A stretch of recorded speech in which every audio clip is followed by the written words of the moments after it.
자, 오늘 사도행전 8장 4절에서 8절 말씀 나누기 전에 우리 1절에서 3절 내용을 잠깐 되짚어 보면은, 이 스데반 집사의 순교 후에 많은 성난 군중들로 인하여서 대대적인 기독교 초대 교회에 대한 핍박이 아주 극심하게 그렇게 일어나게 되었습니다. 그래서 얼마나 그 핍박이 심했는지, 그냥 교회 다니는 사람이라고 싫어하는 정도가 아니고 목숨의 위협을 받을 정도로 핍박을 받았기 때문에 많은 사람들이 자기 고향과 삶의 터전을 버리고 심지어 이방 나라들, 딴 나라까지, 외국에까지 도망갈 정도로 그런 극심한 박해가 있었습니다. 그리고 박해의 중심에 누가 있었는지 우리 지난 시간에 살펴본 것처럼 사도 바울이 아주 잔인무도하게 성도들을 박해했죠. 우리 1절에서 3절까지는 안 나오지만은, 우리 나중에 뒤에서 나오지만은, 사도 바울이 자기 자신의 입으로 고백하기를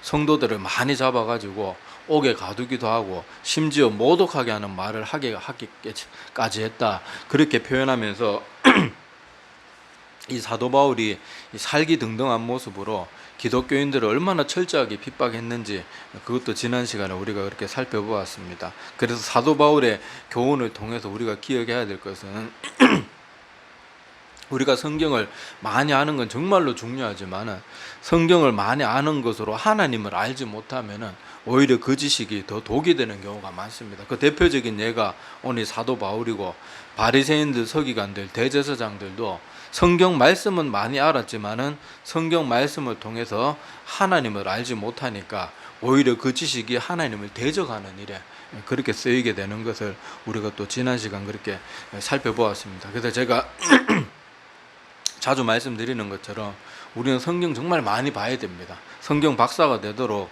성경 많이 봐야 되는데, 제가 늘 성경 읽기 전에 기도 어떻게 하라고 합니까? 항상 하나님 말씀을 통해서 하나님의 뜻과 마음을 알게 해달라고, 하나님이 어떤 분인지를 그렇게 깨닫게 해달라고 꼭 그렇게 기도하고, 그렇게 성경을 읽어야지 그저 그냥 머릿속에 지식 쌓고 내가 성경 몇 독 했는 거 자랑하기 위해서 그런 식으로 그냥 성경을 머리로만 읽으면 우리가 또 다른 사도 바울이 될 수도 있고, 대제사장, 바리새인들, 서기관들, 그런 사람들처럼 머리에 성경 지식만 가득 있고 마음에는 하나님이 하나도 없는 그런 무서운 모습으로 변질될 수도 있다는 것을 우리가 꼭 기억을 해야 됩니다.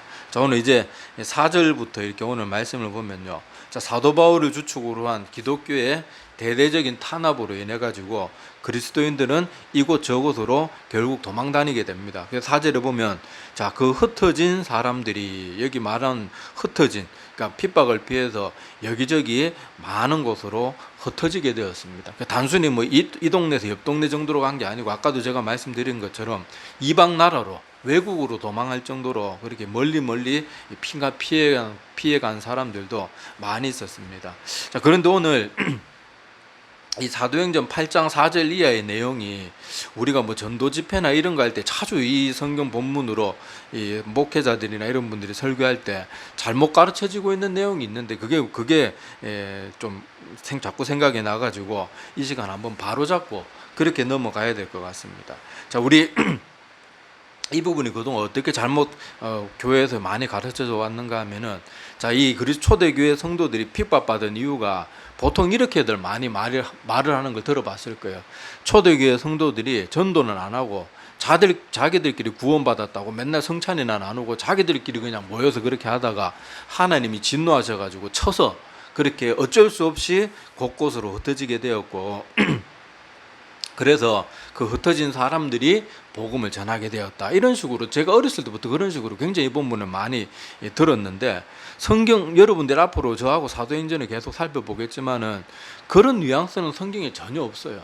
성경에 전혀 없고, 제가 나중에 아주 구체적인 증거 구절도 또 조금 뒤에 찾아드리겠지만은, 초대교회 성도들이 전도 안 한 게 아닙니다. 열심히 전도했어요. 그 내용이 분명히 기록되어 있음에도 불구하고 사람들이 전도를 강요하거나 아니면은 막 그 청소년들 선교사로 막 그렇게 소원시키고 막 이러는 사람도 있잖아요. 그런 분들이 이 본문을 그런 식으로 인용하면서 이 잘못되게 가르치는 경우가 참 많았기 때문에 우리가 그것은 오늘 좀 바로 짚고 그렇게 넘어가야 됩니다. 자, 그래서 오늘 이게 그리스도인들이 이렇게 피하게 되고 이러는 것들, 이런 모습들은 우리가 좀 눈여겨봐야 될 필요가 있는데, 또 이 부분에서도 우리가 많은 사람들이 또 잘못 말하고 교만하게 말하는 모습이 뭔가 하면은, 핍박을 하면은 그냥 순교에 가고, 저기 뭐 주기철 목사님처럼 일사의 각오로 죽더라도 그 교회를 지키고 그렇게 자기의 신앙을 지켜야지, 이렇게 도망 다니는 것은 정말로 추한 모습이다, 뭐 또 이런 식으로 그렇게 말하는 사람이 있는데, 자, 여러분, 기독교 교회 역사 속에 많은 순교자들이 있었지만은 그 순교자들이 퍼센테이지로 보면 그게 얼마나 되겠습니까? 0.0001%도 안 됩니다. 그런데 그 순교라는 것이 내가 하고 싶다고 내 의지로 되는 것도 아니고, 지금은 막 순교하겠다고 떠버린 사람들이 정작 그 자리에 가서 목에 칼이 들어오면은 아무 생각도 못하고 심지어 막 주님을 모독하는 말을 할 수도 있어요. 그걸 아무도 몰라요. 그런데 여기 흩어지고 도망다닌 초대교회 성도들을 향해서 또 어떤 목회자들은 또 막 이렇게 해서는 안 된다, 이거는 정말로 잘못된 모습이다, 우리는 막 순교에 각오를 해야 된다, 이런 식으로 또 지나칠 정도. 물론 제일 좋은 거는요, 믿음의 절개를 지키고 순교의 자리까지 나가길 각오하고 또 순교하는 거, 그거 제일 복된 일이겠죠. 그렇지만은 순교라는 것은 모든 사람이 할 수 있는 게 절대로 아니거든요. 그건 하나님께서 그걸 할 수 있는 능력을 주셔야 하는 거지, 자기가 막 지금은 난 100번 죽어도 죽을 수 있다 이런 사람이 또 그때 되면 어떻게 될지 모르는 거예요. 그래서 이 부분도 잘못 가르쳐지고 있는 그런 부분도 있는데, 자, 이 부분 하여튼 두 가지 이 내용을 가지고 한번 살펴보도록 하겠습니다. 자, 먼저 우리 일제 치하 시절을 한번 생각해 보면은, 자, 여러분, 우리 일제 치하 때, 그 전에 일제가 막 그렇게 강제로 신사참배를 강제로 막 시키기 전에는 다들 자기들은 막 믿음의 절개를 지킬 것처럼 그렇게 말을 하고 또 가르치고 성도들도 아멘 아멘 했지만은, 정작 신사참배 그렇게 시작됐을 때 한국 교회 어떻게 했었는지 우리 뭐 역사의 기록으로 잘 알잖아요. 어떻게 했습니까? 온 교회가 다 신사참배했습니다. 심지어 목회자들이 앞장서서 신사참배는 절대 우상숭배가 아니다, 신사참배하는 거는 하나님을 그렇게 배반하는 거하고 아무 상관없다, 그래서 너희들이 뭐 신사참배 그렇게 일본 순사들이 시키고 그러면은 마음을 다해서 그렇게 해도 아무 죄가 되지 않는다 심지어 그렇게까지 가르쳤다는 기록이 아직 우리 한국 교회사에 남아 있어요. 그리고 오히려 그 신앙의 절개를 지켰던 주기철 목사님 같은 분들은 어떻게 했습니까? 오히려 그런 분들은 가짜 목사, 거짓 목사라 그래가지고 주기철 목사님의 그 목사 그 자격을 박탈시켜 버립니다. 그래서 우리 면직이라 그러죠. 그래서 주기철 목사님은 신사참배하지 않고 끝까지 일제의 그런 우상숭배에 강압하는 그런 모습들로부터 자기는 신앙의 절개를 지켰는데, 오히려 교회로부터 버림을 받고요. 제가 한번 설교 때마다 여러 번 주기철 목사님에 대해서 말했지만은, 그 주기철 목사님 면직된 것이 다시 복권된 게 불과 얼마 전 일입니다.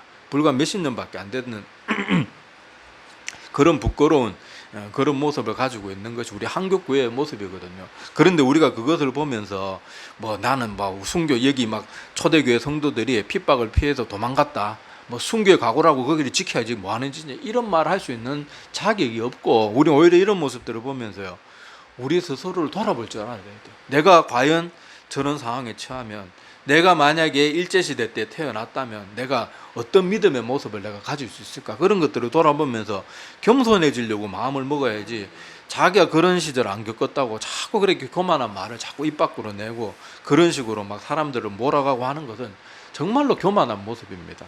자, 예수님께서요 마태복음 10장 22절에서 23절에 보면 예수님이 직접 이렇게 말씀하셨어요. 제가 읽어드리겠습니다. 또 너희가 내 이름으로 말미암아 모든 사람에게 미움을 받을 것이나 끝까지 견디는 자는 구원을 얻으리라. 이 동네에서 너희를 박해하거든 저 동네로 피하라. 예수님이 피하라고 가르쳤어요. 내가 진실로 너희에게 이르노니 이스라엘의 모든 동네를 다 다니지 못하여 인자가 오리라. 자, 이게 마태복음 10장 22절에서 23절 말씀인데, 예수님이 직접 주님의 제자들에게 가르치신 내용이에요. 자, 그건 뭐라고 했어요? 너희들을 박해하거든 너희들이 옆 동네로 피해라. 박해를 당해가지고 뭐 제가 다시 말씀드리자면 제일 좋은 거는 신앙의 절개를 지키다가 순교의 자리까지 나가는 거, 그게 제일 영광스럽고 제일 복된 일이에요. 그런데 그게 과연 얼마나 많은 사람이 그걸 할 수 있겠냐고요.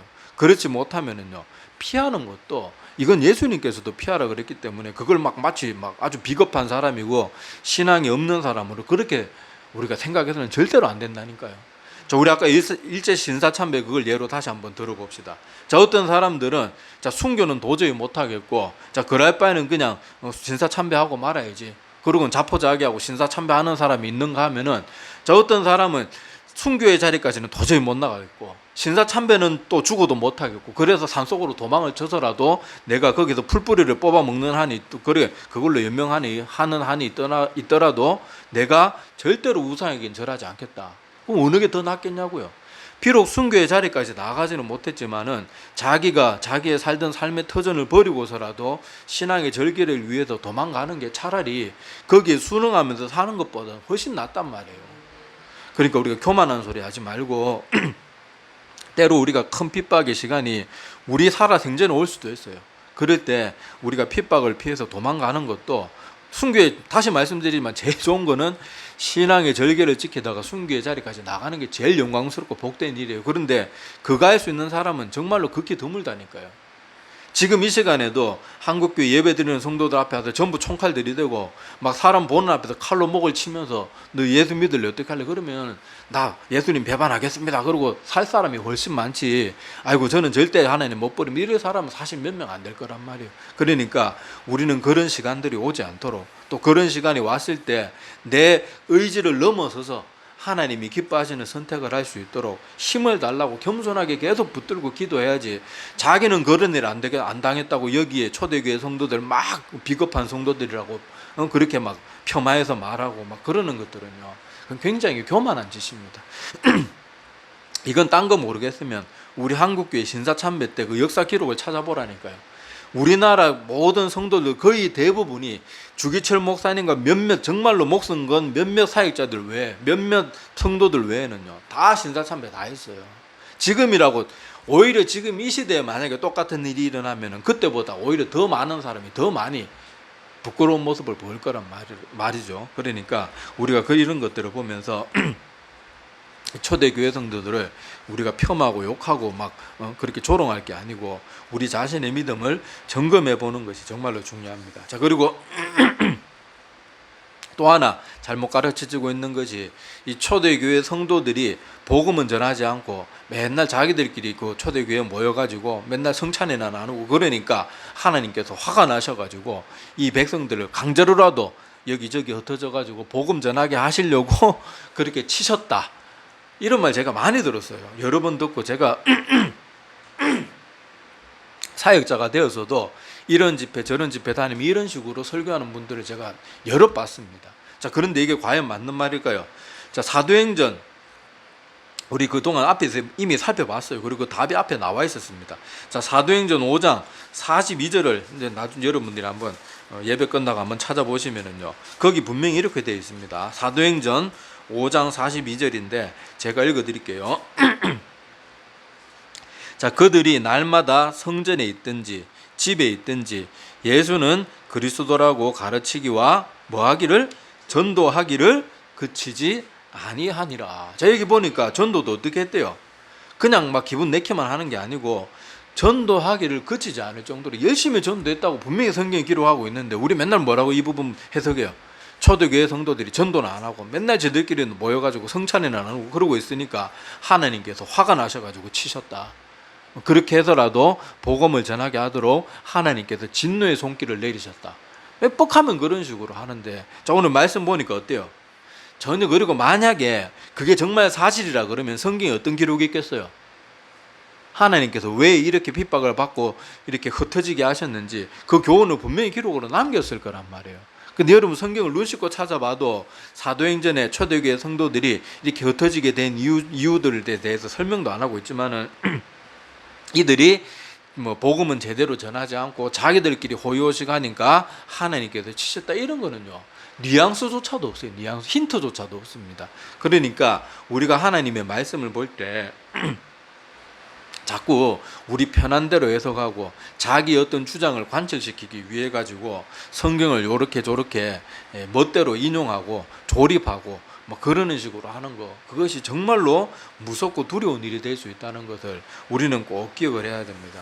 자, 우리가 하는 뭐 어떤 말이라도 조금만 잘못하면 완전히 뜻이 다른 말이 되는 경우가 있어요. 오늘 이 말씀도 보니까 성경 우리가 조금만 열심히 찾아서 읽어보니까 분명히 지금 그렇게 지금까지 한국교회에서 그렇게 가르쳐 왔다는 것이 잘못됐다는 걸 알 수 있는데, 저도 성경 열심히 읽기 전에는요 이런 말 들었을 때 그래서 예수님 이 초대교회 성도들이 그래서 핍박받았구나, 다 그렇게 이해를 하는 거예요. 근데 성경을 열심히 눈 바짝 뜨고 번쩍 뜨고 그렇게 열심히 읽다가 보면 사도행전 5장 42절 말씀과 같은 해답들이 딱딱 보이거든요.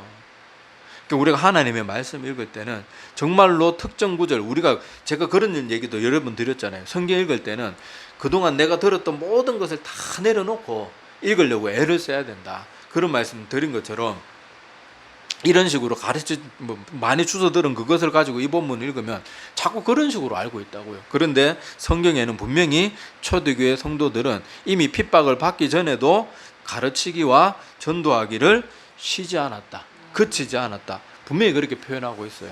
우리 아버지 가방에 들어가신다, 그 얘기 많이 알잖아요.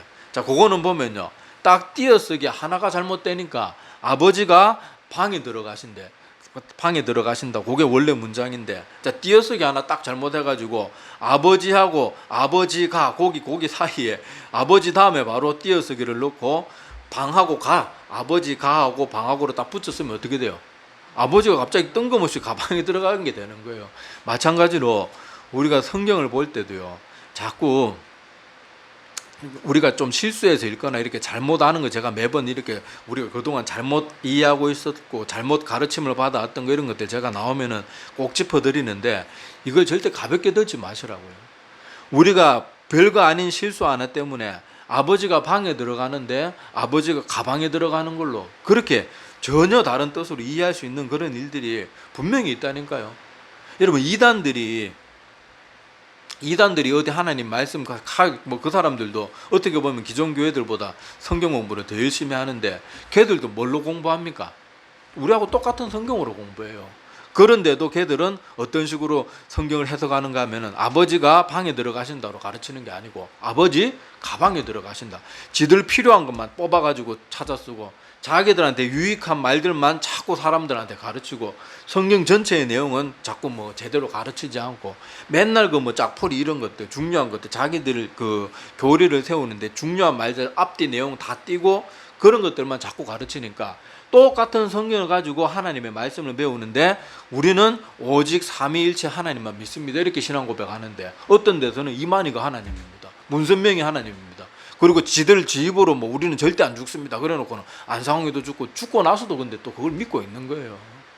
이런 것을요 여러분들이 좀 분명히 알고, 제가 이렇게 말씀드리는 거 성경 잘못 알고 이해하고 있는 거, 이런 것들을 바로 잡는 걸 여러분들이 귀찮게 생각하거나 절대로 가볍게 생각하지 마십시오. 우리는 성경을 항상 절대로 바르게 알고 성경이 말하는 원래 의도대로 아는 것이 정말로 중요합니다. 그리고 새롭게 해석하는 것이 그것이 뭐 좋은 게 아니에요. 그리고 우리가 성경은요 이미 지금 우리가 알려져 있고 해석할 수 있는 거의 대부분의 내용을 기독교 역사 뭐 2000년이 넘는 그 신약 시대에 들어와가지고 2000년이 넘는 그 시간 동안 우리보다 훨씬 더 똑똑한 목회자, 신학자, 천재들이요 이미 다 풀어놨어요. 거기에서 뭐 더 새롭게 설명한다, 뭐 어떤 뭐 그런 것들을 막 새롭게 풀이한다, 그런 건 이미 거의 나올 수가 없어요. 그런데도 우리는 자꾸 뭐 새로운 거 그런 거 추구하다가 2단에 빠지고 3단에 빠지고 막 그렇게 하는데, 여러분들 우리는 성경 말씀 이미 우리에게 알려준 그 성경의 교리들 있잖아요. 우리 뭐 세례 학습 문답 뭐 그런 거 할 때 공부했던 그 성경의 아주 핵심 진리들, 그런 것들이 이제 더 이상 뭐 더 다르게 해석할 건덕지가 없어요. 그런 것들을 기초로 해서 이제는 우리가 이렇게 사람들이 잘못 가르치고 있는 그런 내용들도 바르게 알아가고, 또 잘못된 이해, 또 사람들이 이렇게 저렇게 꼬아서 말해도 그것을 분별할 수 있는 분별력을 우리가 길러내는 것이 정말로 중요합니다. 제가 이런 말 안 하면은 아마 저도 만약에 그때 그냥 성경 내 스스로 열심히 찾아서 막 하나님 앞에 기도하면서 읽지 않고 그냥 계속 신앙생활을 그렇게 했으면 전 지금까지도 기수 초대교회 성도들이 전도 안 해서 매질을 당해가지고 저렇게 흩어져가지고 저 고생을 하면서 억지로 복음 전하게 되었구나, 이렇게 생각했을 거예요. 근데 전혀 그런 내용이 아니라는 거죠. 그래서 우리 종교개혁자들도 초대 옛날에 그 로마 가톨릭이 그렇게 타락했을 때 그때도 성경 말씀 어떻게 인용합니까? 교황 입맛에 즉 교황청과 그 가톨릭이 유리한 대로만 필요한 것만 자꾸 뽑아서 쓰는 거예요. 그러니까 말도 안 되는 면죄부를 팔잖아요. 근데 면죄부 팔 때 아무 근거 없이 말한 거 아니거든요. 다 성경 구절이 인용하고 막 또 주교들이 설교까지 해가면서 그렇게 면죄부를 팔았거든요. 근데 성경 어디에 우리가 동전 몇 푼 넘는다고 그 죄가 용서받는다. 성경 말씀에 그런 게 어디 있냐고요.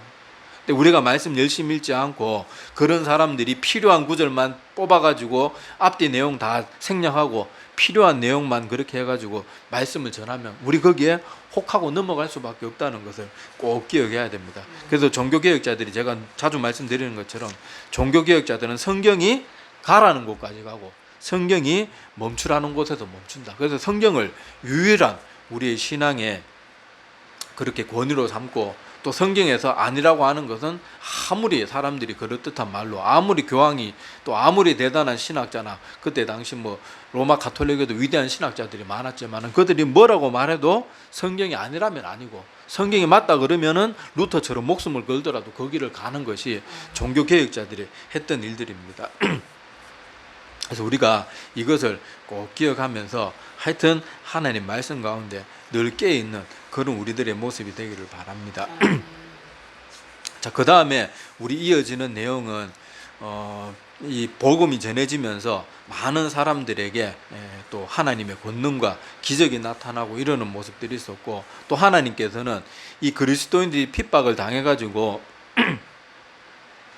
전국 곳곳 또 세계 곳곳으로 흩어지게 되었지만은 그 일조차도 하나님께서는 하나님의 능력을 가지고 위기를 기회로 바꾸시고 또 하나님께서 그 흩어진 사람들을 통해서 오히려 복음이 더 급속하게 퍼져나가게 하는 그런 일들을 하신 그 하나님의 능력들을 우리가 살펴볼 텐데, 자, 오늘은 좀 시간이 애매해가지고 하여튼 여기까지만 나누도록 하겠습니다. 자, 오늘 우리가 그동안 성경 요기 특히 사도행전 8장 요 앞부분의 내용들 중에 특히 우리가 잘못 알고 있었던 내용들을 살펴보았는데, 초대교회 성도들이 전도 안에서 하나님한테 징계를 받아가지고 핍박을 받게 되었다. 전혀 성경의 내용이 아닙니다. 아니에요. 자, 그래서 우리가 이런 것들 잘못 이해하는 일이 없도록 우리가 꼭 기억하시고 또 하나님의 말씀은 항상 있는 그대로 성경이 기록한 대로 해야지 앞뒤 내용 다 생략하고 자기들 멋대로 끌어 쓰다가 보면은 우리가 하나님의 말씀을 전혀 엉뚱하게 아버지 가방에 들어가신다 이런 식으로 잘못 이해할 수 있다는 것을 꼭 기억했으면 좋겠고, 또 여기 초대교회 성도들이 핍박을 당해서 흩어지고 도망치게 되었는데 그것은 여러분 전혀 성경적이지 않은 모습이 아니에요. 부끄러운 모습이거나 아이고 자들은 초대교회 성도라 그러면서 그때 성령의 역사가 얼마나 많이 나타났는데 저렇게 실망스러운 모습을 보이는 이렇게 할 게 아니에요. 예수님이 뭐라고 가르쳤다 그랬어요? 이 동네에서 너희들이 핍박을 받으면 저 동네로 피하라. 순교에 각오를 할 수 있는 사람은 분명히 있긴 있을 거예요. 그렇지만은 그렇지 못할 사람들이 훨씬 더 많을 것이기 때문에 우리가 신앙의 절개를 지키기 위해서 때로는 핍박을 피해서 도망가는 것도요, 차라리 그 핍박에 굴해가지고 신사참배하는 것보다 산으로 도망쳐서 제대로 삼시세끼 제대로 밥도 못 챙겨 먹고 쫄쫄 굶는 아이 있더라도 오히려 신앙의 절개를 지키는, 어떻게 보면 하나님 보시기에 조금은 부끄러운 모습일지 모르지만은 오히려 그것이 모든 것에 순응하고 그렇게 신앙의 그런 절개를 지키지 못하는 것보다는 도망이라도 가는 것이 어떻게 보면 훨씬 더 믿음의 행동이라는 것도 우리가 꼭 눈여겨보았으면 좋겠습니다. 자, 그래서 오늘 우리 두 가지 그동안 잘못 알고 있었던 내용들 특히 마음에 바로잡고 또 초대교회 성도들의 이런 핍박과 또 피해서 여기저기 그렇게 핍박을 피해서 여기저기로 흩어졌던 그런 모습들을 보면서 우리도 우리가 살아가는 시대에 언제 어느 때 하나님의 말세가 갑자기 찾아올지 정말로 아무도 모릅니다. 지금 세상의 뉴스나 이런 소식들 들어보면 지금 세상이 얼마나 비정상적입니까?